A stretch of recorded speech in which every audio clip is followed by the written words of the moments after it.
Procesos psicológicos básicos, la percepción. Una de las principales disciplinas que se ha encargado del estudio de la percepción ha sido la psicología, y en términos generales, tradicionalmente este campo ha definido a la percepción como el proceso cognitivo de la conciencia, que consiste en el reconocimiento, interpretación y significación para la elaboración de juicios en torno a las sensaciones obtenidas del ambiente físico y social, en el que intervienen otros procesos psíquicos entre los que se encuentran el aprendizaje, la memoria y la simbolización.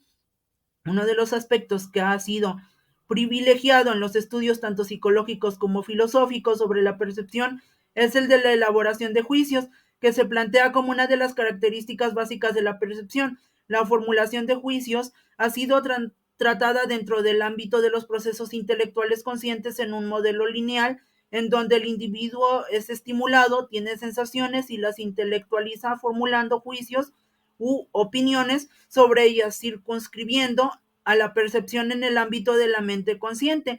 La percepción no es un proceso lineal de estímulo y respuesta sobre un sujeto pasivo, sino que, por el contrario, están de por medio una serie de procesos en constante interacción y donde el individuo y la sociedad tienen un papel activo en la conformación de percepciones particulares a cada grupo social.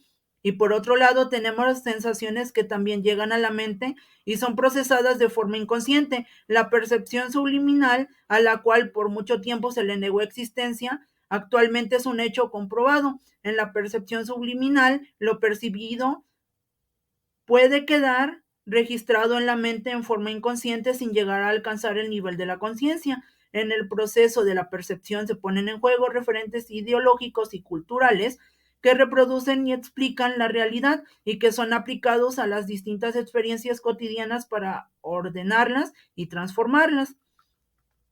Ejemplo, en la vida cotidiana de los procesos de percepción, en este caso el proceso de la percepción visual.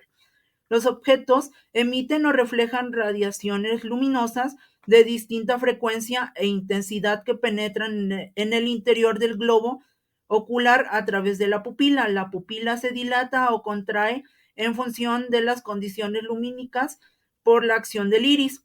Después, la señal luminosa pasa por la córnea, el cristalino y la cámara interior acuosa hasta llegar a la retina, la parte fotosensible del ojo, donde se encuentran las células ganglionares, bipolares y fotorreceptoras, los conos y los bastoncillos, las únicas células sensibles a la luz. Hay también otros dos tipos de células, las células horizontales que conectan entre sí a los conos y los bastoncillos, y las células amacrinas, que conectan las células bipolares con las ganglionares.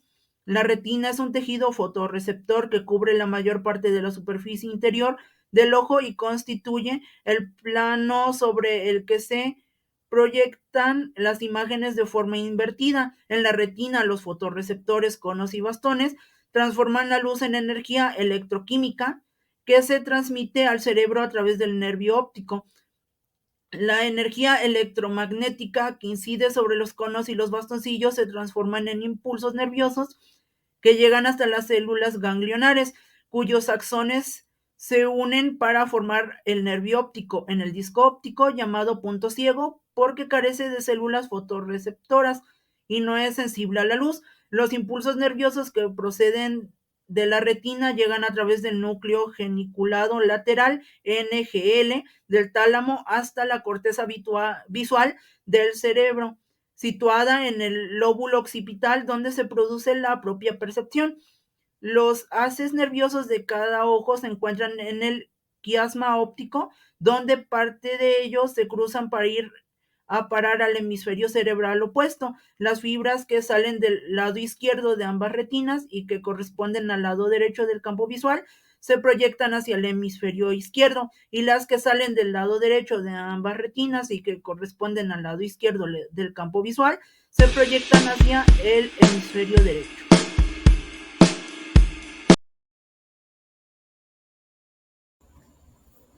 El aprendizaje es uno de los procesos psicológicos básicos más conocidos.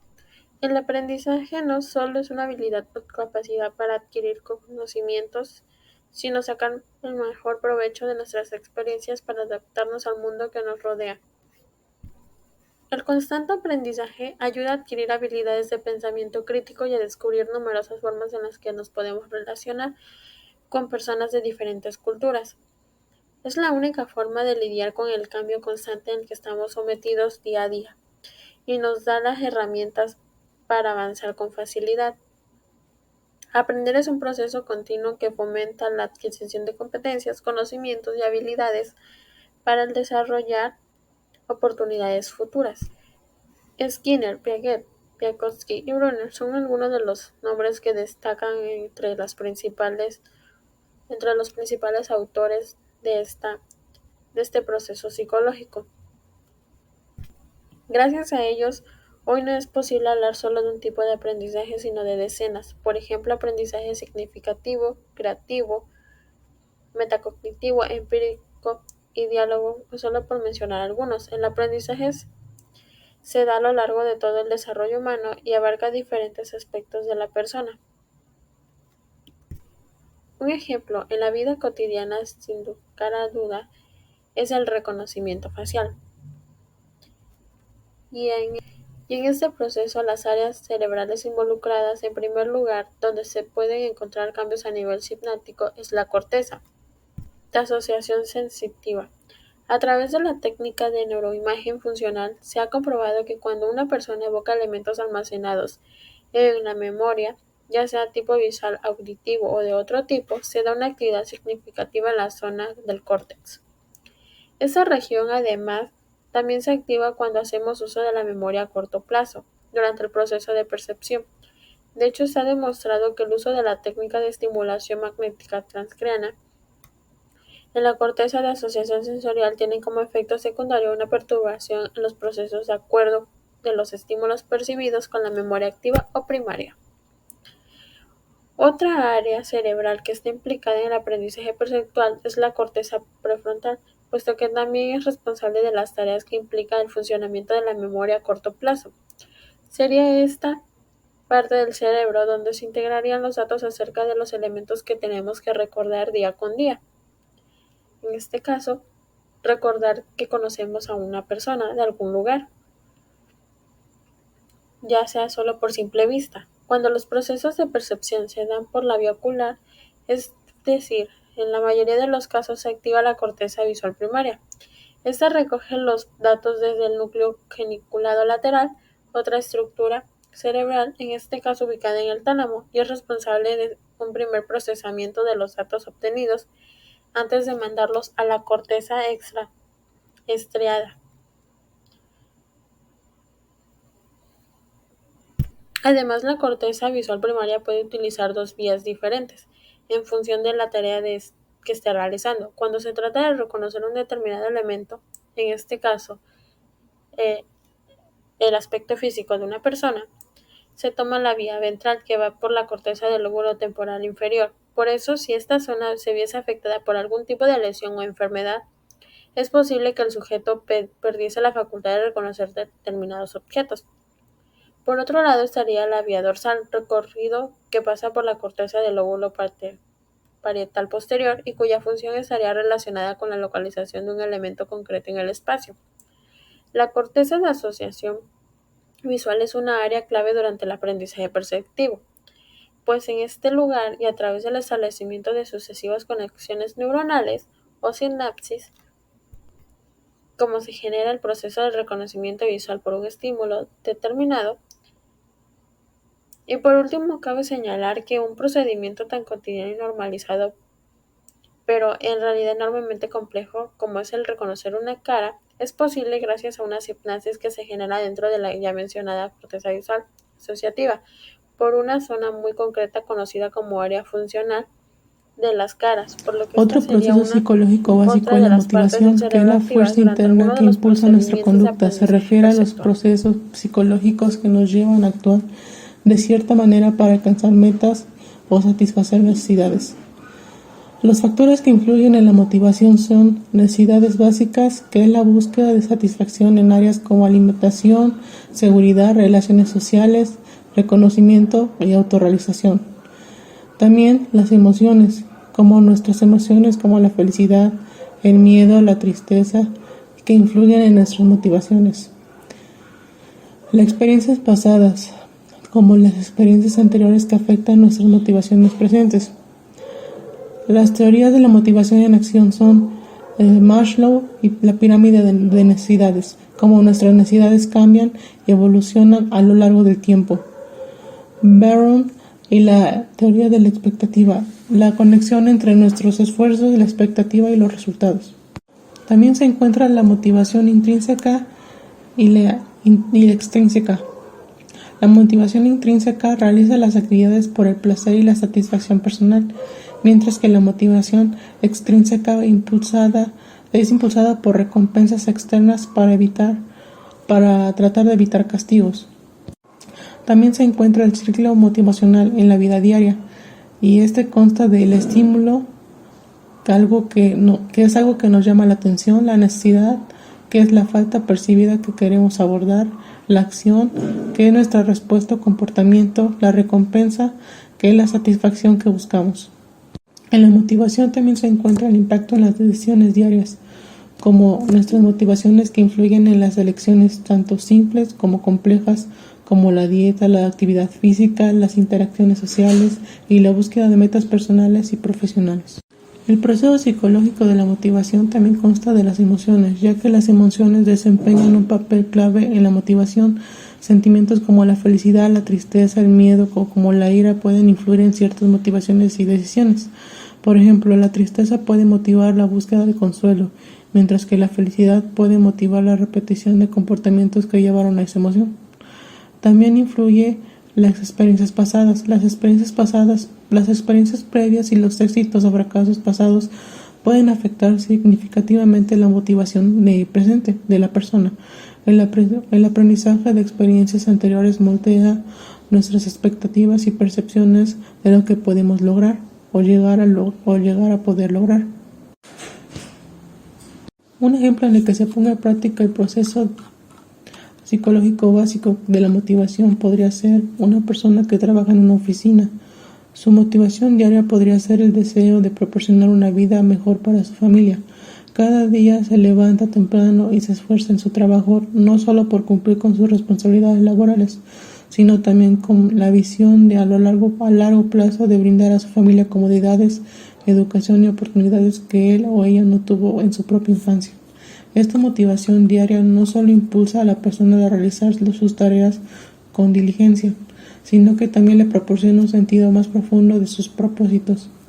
Además, podría inspirar a la persona a mejorar constantemente, buscar oportunidades de crecimiento profesional y aprender nuevas habilidades para avanzar en su carrera y por ende acercarse a la realización de sus metas a largo plazo.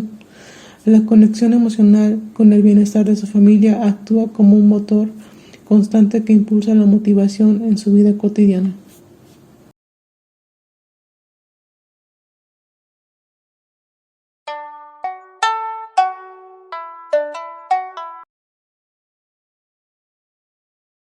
Buenas tardes a todos. Hoy nos sumergiremos en el fascinante mundo de la memoria y descubriremos cómo este proceso psicológico básico influye en nuestra conducta cotidiana.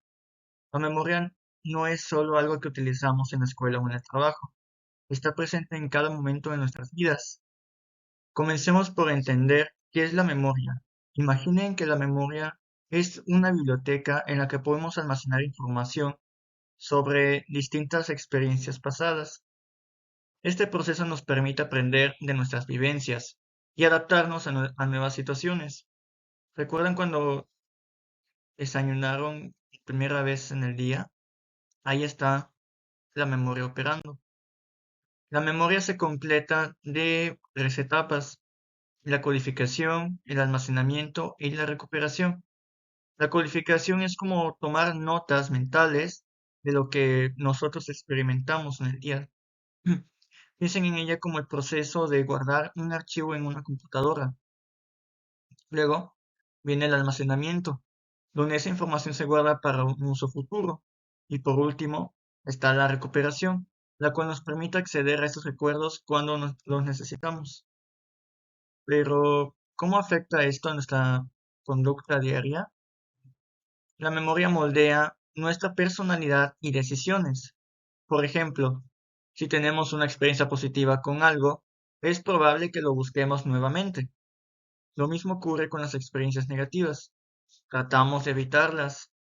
Esto se conoce como condicionamiento y tiene un impacto directo en nuestras decisiones y elecciones cotidianas. Además de esto, la memoria nos ayuda a aprender de nuestros errores.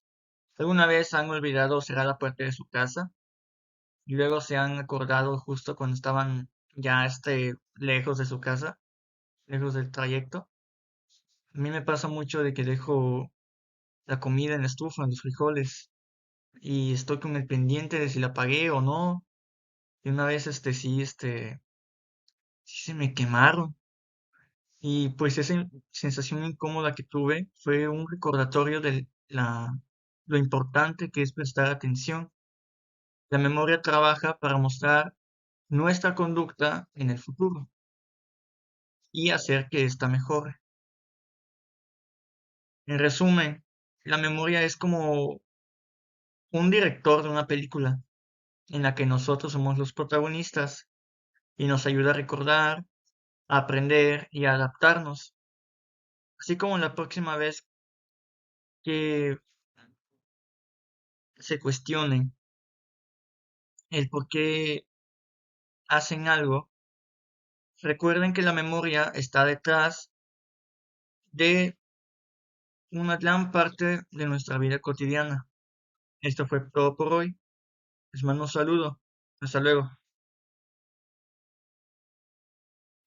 Buenas noches, compañeros. Este video es sobre el proceso psicobiológico de la atención. El cerebro necesita aprender a seleccionar la información que es útil para sus necesidades inmediatas y futuras, en todos los aspectos y sus metas. Los seres humanos tenemos órganos sensoriales que nos ayudan en la recepción y la interpretación de la información. Pero es la atención el proceso psicobiológico básico que tiene mayor participación en la selección de los estímulos necesarios para la supervivencia y respuestas oportunas a las demandas del medio. La atención es un proceso psicobiológico necesario para realizar cualquier actividad y alcanzar objetivos. Es un proceso activo y ocurre simultáneamente con procesos como la percepción y la memoria a corto plazo y a largo plazo. Es una función neuropsicológica que permite enfocar los órganos de los sentidos sobre una información, inhibiendo la información que no es necesaria o que no es relevante, pero que está presente en el medio. Es una manera de mantenernos enfocados en lo que queremos y dejando de lado aquello que simplemente nos estorba. La atención se ve influenciada por lo aprendido anteriormente, los aspectos motivacionales y expectativas que pueden modificar la estructura psicológica de la atención. Sus características son orientación, que es la capacidad de elegir recursos cognitivos, recursos cognitivos a objetos o eventos importantes para la supervivencia. Focalización es la habilidad para centrarse en unos cuantos estímulos a la vez. Concentración, que es la cantidad de recursos de atención que le dedicamos a una actividad o algún fenómeno. Está también la intensidad, que se refiere a la atención que se expresa en diferentes grados. Por ejemplo, que va desde la falta de atención, o sea, no tener ningún tipo de concentración en algo, hasta completa concentración en algún evento o fenómeno que se esté viviendo en el momento. Y por último tenemos la estabilidad, que se refiere al tiempo que nos mantenemos atentos a la actividad o al fenómeno en el momento. La estabilidad va aumentando conforme vamos creciendo. Por ejemplo, un niño puede que tenga una estabilidad mínima de atención, digamos, está con un juguete y de repente pues deja de parecerle llamativo y pierde esa atención. Conforme vamos creciendo aprendemos a mantener la atención más estable, a mantenernos enfocados en lo que nos interesa o lo que tenemos que hacer. Y bueno, el funcionamiento de la atención en el cerebro ocurre en la corteza prefrontal, el tallo cerebral, ventral y la corteza posterior. La corteza prefrontal modula el tallo basándose en la retroalimentación que recibe de las partes posteriores de la corteza. Si alguno de estos órganos se llega a dañar, el proceso de la atención en su totalidad se puede llegar a ver muy afectado. Un ejemplo de la atención es, por ejemplo, cuando somos estudiantes y vamos a aprender algo nuevo, digamos, tocar el piano, empiezo a buscar información sobre las notas musicales, qué tecla se refiere a qué nota, y empiezo a empaparme un poquito de ello. Ya cuando voy a una clase tal cual, y empiezo a recibir un curso especializado directamente en cómo tocar el piano, toda esa información que yo ya había metido previamente a mi cerebro se empieza a activar. Entonces, con esa información que yo ya traía previa, que es el aprendizaje previo, puedo asimilar el aprendizaje que estoy recibiendo justo ahora. Y esto ayuda a alcanzar mi objetivo, que es aprender a tocar el piano. Muchísimas gracias, compañeros. Espero se haya entendido y les haya gustado.